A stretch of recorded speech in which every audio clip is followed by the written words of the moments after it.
টি-20 বিশ্বকাপের এবারের আসরে গ্রুপ 2 থেকে ইংল্যান্ড এবং দক্ষিণ আফ্রিকা সেমিফাইনাল নিশ্চিত করেছে, কিন্তু গ্রুপ 1 থেকে এখনো পর্যন্ত কারোই বিদায় নিশ্চিত হয় নাই, আবার কেউই সেমিফাইনাল নিশ্চিত করেনি।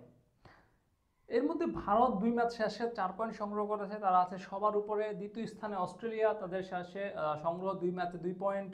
তৃতীয় স্থানে আফগানিস্তান, তাদের সংগ্রহ 2 ম্যাচে 2 পয়েন্ট। বাংলাদেশের সংগ্রহটা হচ্ছে 2 ম্যাচে 0 পয়েন্ট। যদিও এখান থেকে কেউ সেমিফাইনাল নিশ্চিত করেনি, তবে বাংলাদেশের সেমিফাইনালে ওঠার সম্ভাবনাটা এখনও রয়েছে, যদিও সেটা আসলে চিন্তা করার একটা বিলাসিতার মতো আমার ব্যক্তিগতভাবে মনে হয় আর কি। তবে যেহেতু গাণিতিক সমীকরণটা রয়েছে, এবং সেই গাণিতিক সমীকরণটা কি, বর্তমানে যে গাণিতিক সমীকরণটা রয়েছে সেখানে ভারতেরও বিদায়ের সম্ভাবনা আছে, আবার বাংলাদেশেরও সেমিফাইনালে খেলার সম্ভাবনা আছে। সেক্ষেত্রে ভারত এবং অস্ট্রেলিয়া হচ্ছে তৃতীয় ম্যাচটা হবে ভারত এবং অস্ট্রেলিয়ার মধ্যকার, এবং বাংলাদেশ আফগানিস্তানের মধ্যে।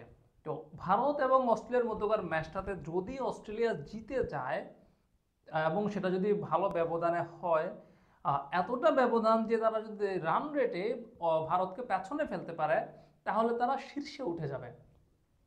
এখন অন্য ম্যাচে আফগানিস্তান এবং বাংলাদেশের মধ্যকার যে ম্যাচটা হবে, সেই ম্যাচে যদি আফগানিস্তান বাংলাদেশকে পরাজিত করে এবং সেটা এতটা ব্যবধানে যে ভারত অস্ট্রেলিয়ার সঙ্গে যদি হারের পর তাদের যে রান রেটটা হবে সেটা যদি আফগানিস্তান টপকে যেতে পারে, তাহলে কিন্তু ভারতের বিদায় নিশ্চিত হয়ে যাবে। তখন আফগানিস্তান এবং অস্ট্রেলিয়া সেমিফাইনাল খেলবে এই গ্রুপ থেকে। এখন বাংলাদেশেরও কিন্তু সম্ভাবনা রয়েছে, যদি বাংলাদেশ আফগানিস্তানকে বড় ব্যবধানে পরাজিত করতে পারে, এতটা ব্যবধানে যে তারা রান রেটে আফগানিস্তানকে টপকে যায়।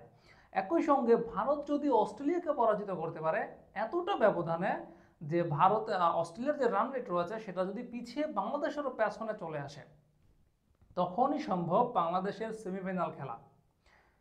একটা রীতিমতো অসম্ভব বিষয়ের পেছনে, অসম্ভব কিছুর পেছনে এখন ছুটতে হবে বাংলাদেশকে, এবং সেই সঙ্গে প্রার্থনা করতে হবে ভারত এবং অস্ট্রেলিয়া ম্যাচের ফলাফলের উপর, সেখানে যাতে অস্ট্রেলিয়া পরাজিত হয়, এই দিকেই বাংলাদেশকে প্রার্থনা করতে হবে।